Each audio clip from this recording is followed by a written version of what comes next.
We witnessed the longest winner-take-all game in MLB Division Series history, a staggering 15-inning epic demanding 460 pitches from 14 different arms, forcing two teams to bleed resources down to their emergency starting pitchers. But here is the silent truth. The moment Seattle truly won wasn't Jorge Polanco's final swing, but a controversial defensive play in the 12th inning that absolutely should have broken their backs. Welcome back to 604 News Now, where we cut through the emotion to analyze the cold, hard genius behind baseball's most insane endurance test and determine how the Seattle Mariners finally punched their ticket to the ALCS after 24 years of agonizing waiting.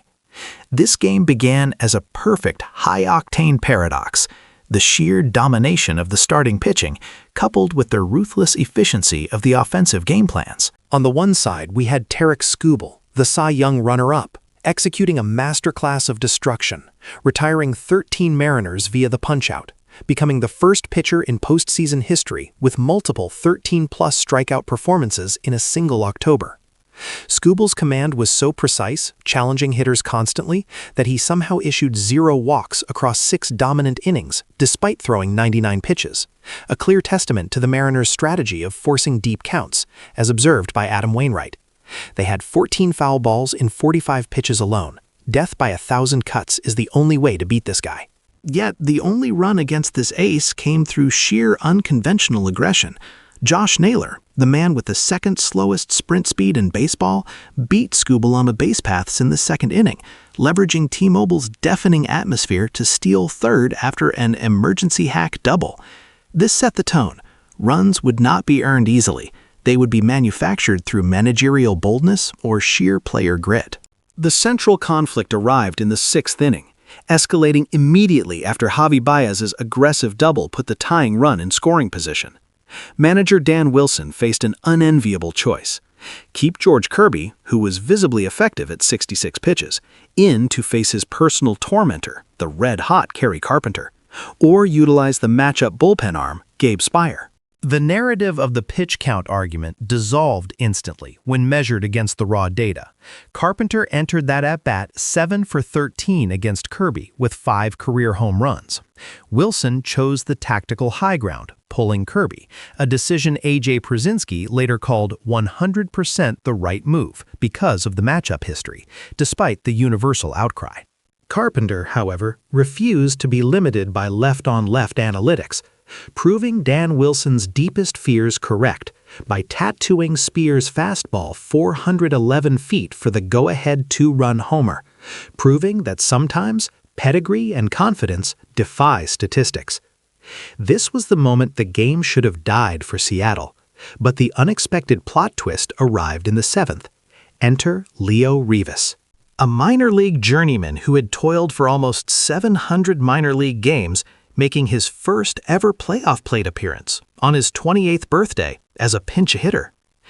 Detroit's bullpen blinked first after Skubal's departure, issuing a critical walk, and Rivas seized the opportunity, lacing an RBI single that Tom Verducci described as the biggest swing he's ever taken in his 28 years on Earth, leveling the score at 2-2.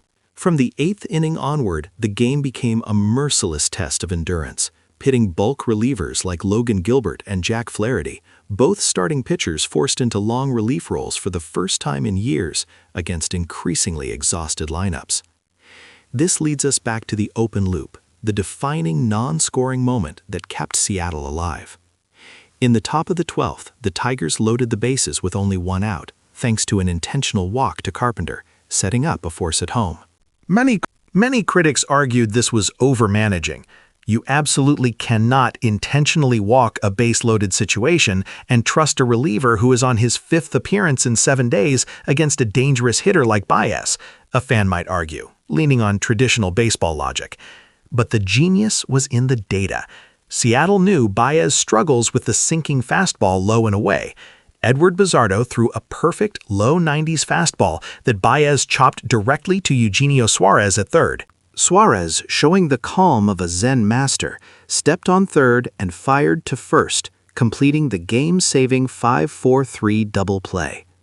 That play, That single moment of defensive perfection was the true hinge point, validating Wilson's aggressive, analytics-driven bullpen management and preventing Detroit from taking a lead they likely never would have relinquished. The inevitable conclusion finally arrived in the bottom of the 15th.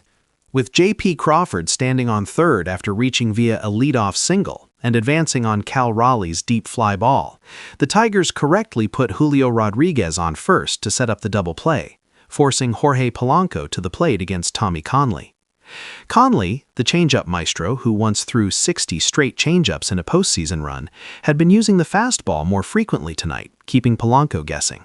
Polanco, the veteran switch hitter, showed elite discipline on a full-count heater, refusing to chase high, and when Conley returned to his signature changeup, Polanco was ready, keeping his hands back just long enough to connect on a low fastball that scorched through the shift on the right side. The ball split the infielders, sending Crawford flying home, ending the longest winner-take-all postseason game in history and sending T-Mobile Park into ecstatic 24-year-old delirium.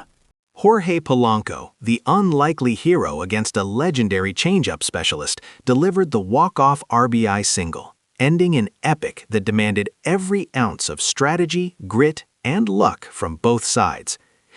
Jorge Polanco, the unlikely hero against a legendary changeup specialist, delivered the walk-off RBI single, ending an epic that demanded every ounce of strategy, grit, and luck from both sides. Seattle is finally heading to the ALCS. We've broken down the tactical decisions, the heroic pitching, and the unbelievable endurance that defined this historic game. But what moment, specifically the controversial managerial move to pull Kirby or the intentional walk to Carpenter, do you believe was the most crucial decision in paving the way for Polanco's final heroics? Drop your expert analysis in the comments below, and don't forget to like this video, share it with your fellow baseball fanatics, and subscribe to 604 News Now for more deep dive commentary that dissects the beautiful chaos of the game.